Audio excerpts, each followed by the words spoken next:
Ja, velkommen til Vertishow. Han lager noen funksjoner som kan beregne avstand fra et punkt til et plan.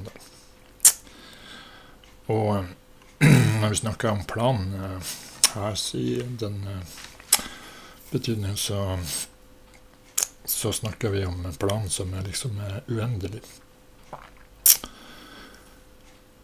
Så hvis vi bruker et triangel for å definere det planet, så vil det planet altså gå utenfor selve triangelet.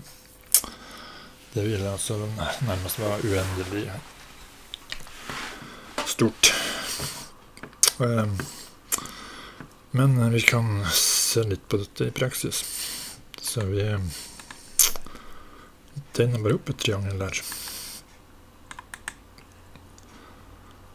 Og i frontvinduet her, i øverste venstre, så ser vi det rett på triangelet, og i høyre vinduet så ser vi det ifra høyre. Hvis vi tenker oss at vi er i det frontvinduet her, men at vi ser det ifra høyre, så vil vi se det sånn som det ser ut her da. I vinduet øverste høyre her. Altså hvis vi nå setter ut et punkt her, vi kan sette punktet her, altså nedenfor selve triangelet. Men i og med det at vi snakker om plan som er uendelig stor, så vil vi da på kalkulert avstand fra det punktet kan selekte verteksen der, eller punktet der, og vi får da kalkulert avstand fra det punktet så til planet. Og det vil jo bli den korteste avstanden, en vinkelrett avstand til planet. Så hvis vi nå jeg har to funksjoner for jeg kom frem til to metoder da. Men de gir samme verdier begge, så bruker noen den er bare kalt en PPP i parten her, den funksjonen der. Men da får vi kalkulert at det er minus 137 da. Og at det står minus foran. Det betyr at punktet som vi måler avstand ut ifra, det står på motsatt side av normalen til planet. Altså normalen, han vil gå i en retning ut ifra planet, eller ut ifra triangelet, og hvis vi har et punkt på andre siden av det triangelet, så vil vi få en negativ verdi. Og hvis vi nå selekter den verteksen, eller det punktet der nå, så ser vi på sett her, så har vi minus 137. Og hvis vi nå velger edit skjøv normalt ut triangelet, så ser vi at normalen går den veien. Og punktet er på andre siden, og dermed så får vi en negativ verdi. Hvis vi nå flytter den verteksen ditet, så har vi den på samme side som normalen, og da vil vi få en positiv verdi da. 114. Hvis vi nå selekter den, så har vi en settverdi på 114.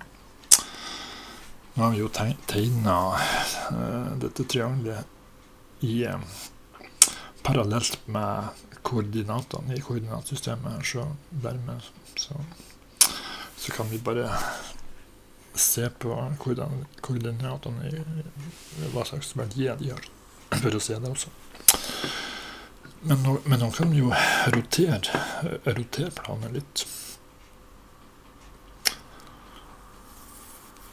Og da kan vi ikke bruke denne metoden her for å teste at det er riktig.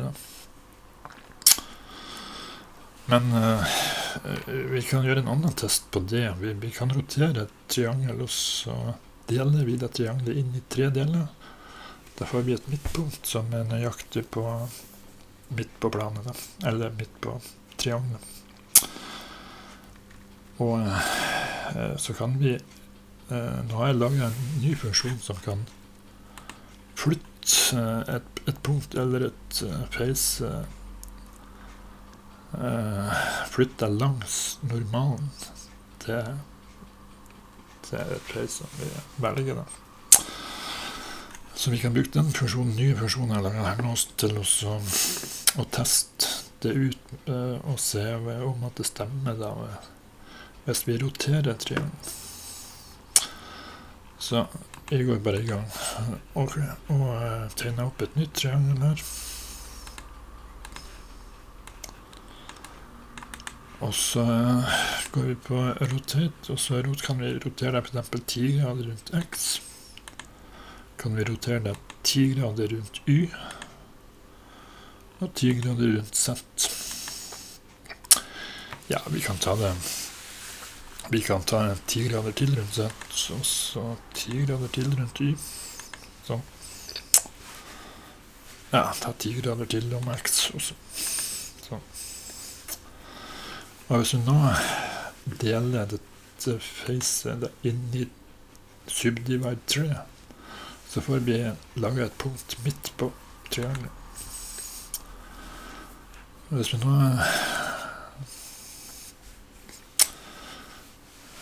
men når vi skal flytte dette punktet da, ut langs normalen på det triangelet, så må vi vite normalen. Vi skal flytte langs, så vi selekter hvis vi selekter alle facene her nå, og så går på edit show normalt to triangle, så ser vi at alle normalene de peker i samme retning her. Så vi kan velge hvilket som helst av disse her facene her, det er også kalkulere den normalen. Det er også en ny funksjon jeg har lagt til at kalkulere på normal, som vi kan se verdiene på. Så hvis nå selekter et face her, og så går på tools, kalk normal for selected face. Her må det ha bare ett face som selekter. Så dukker det opp et vindu som viser X og Y og Z verdiene per normalen. Normalen det er jo en vektor, og den vektoren den består av komponentene X, Y og Z. Når det gjelder 3D da. Og nå har jeg laget en funksjon, en knapp her med copy, så da kan jeg kopiere denne her inn til, hvis jeg klikker på move, så kan jeg kopiere nå direkte dette her til X, Y og Z her. Før når jeg huker av for move along normal, så vil X, Y og Z bety komponentene til normalen. Altså X, Y og Z komponentene til normalen som skal settes inn her. Og så skriver jeg hvor langt jeg vil flytte langs normalen. Nå kan vi flytte den 50, og vi kan flytte vertex. Og da må vi, nå kan vi bare lukke det vinduet her, og så kan vi unselekte. Vi behøver ikke å selekte noe her nå. Nå skal vi bare selekte en vertex. Selekte den vertexen i midten der. Vi kunne ha tatt en annen vertex også, men vi kan jo bruke den der i midten der.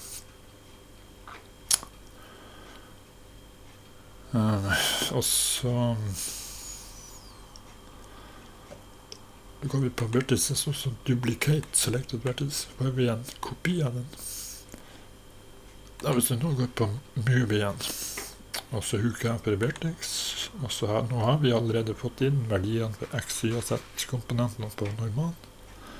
Og huket er for move eller normal, og vi skal move 50, så hvis vi nå klikker move, så får vi flytte ut den kopien av den vertexen der, ut 50 enheter.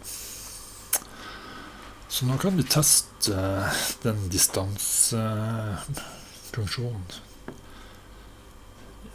altså den funksjonen som kalkulerer distansen fra et punkt til planet. Nå kan vi selekte hvilket som helst face her, og selekte det, og vi har allerede selektet det nye punktet der. Så det punktet, det skal nå ha 50 enheter da, ut ifra planet. Så hvis vi nå går på test, PPP, der, så får vi 50 som resultat. Vi kan prøve den andre funksjonen, så point to planes, blir det samme, 50. Og den true der bak, det betyr at den er på samme side som normal.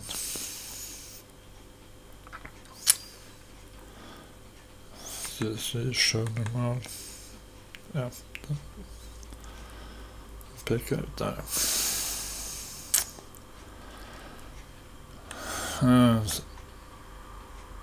Men vi kan også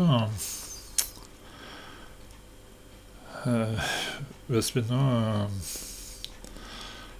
vi kan godt selekte for eksempel disse facene her, den, og så kan vi move de facene også langs normalen, for eksempel 50 også. Og vi lager en kopi av de, går vi på edit og duplicate selected face, og så klikk move. Så får vi en kopi av de facene som er 50 enheter da, utifra. Så det blir på en måte som en manuell måte å ekstrakt et objekt på. Det kan sikkert være nyttig i enkelte situasjoner. Jeg kunne gjøre det veldig sånn manuelt.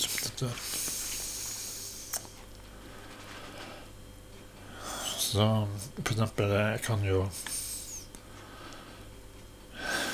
jo gå videre, og så hvis jeg nå selekter TPC der, den, så kan jeg gjøre det en gang til. Bare gå på edit, duplicate, selected face, og så klikk move. Så får jeg flytte ut en kopi av 50 enheter, på grunn av at jeg skriver 50 her på lengt. Sånn.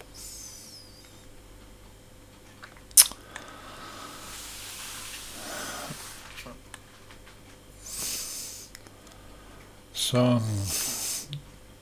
å ha en sånn funksjon som kan beregne distansen fra et punkt til planet, det er jo stor betydning da, og det betyr at man kan lage mange funksjoner ut av det.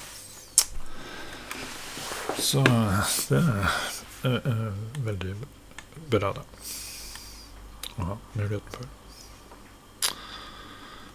Det betyr også at man kan designe objekter som ikke følger koordinatsystemet, altså at de står i en hvilken som helst stilling, og man kan liksom beregne vinkelrett forgreninger da. Så, ok. Da var det jeg hadde om Vertex Show så langt, så... Men jeg kan se litt mer på for eksempel dette med å kopiere forskjellige ting. Så hvis vi nå tegner opp et sånt enkelt polygon her,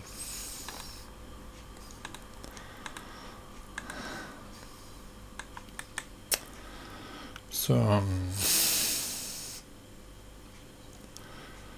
kan vi reflektere det enkelt med å bruke den funksjonen her, rotate, og så rotate rundt any axis. eller rotate around user-dependent axis. Bare selekter vi 2 punkter som vi vil rotere rundt. For eksempel det, hold ned i Shift, og sett axis. Så dukker det opp et sånt gul strek der som markerer hvor rotasjonsaksen er. Og nå har vi selektet alle de facene allerede, så kan vi hooke opp en copy, for vi vil ha en copy på andre siden, og når vi skal få det på andre siden, så må vi bruke 180 grader da. Og bare klikke sånn. Så får vi da en nøyaktig kopi på andre siden. Sånn. Og nå kan vi også, for eksempel, vi kan reflektere rundt det punktet der og det punktet der. Og set axis. Så skal vi select all face. Og bare hooke opp en copy, og ok. Sånn. Så får vi da reflektert med det rundt de punktene som vi markerte her da. Kan vi jo selvfølgelig ekstrakte dette her, extrude, select all face, extrude, sånn. Det betyr det.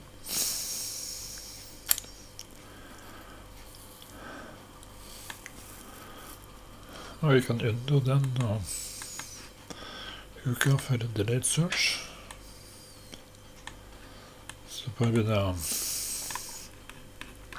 bare veggene liksom ekstrakte opp da. Sånn.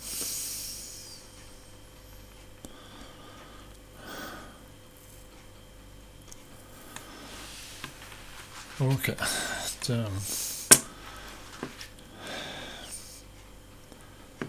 var vel det jeg hadde om Multishow så langt. Ok.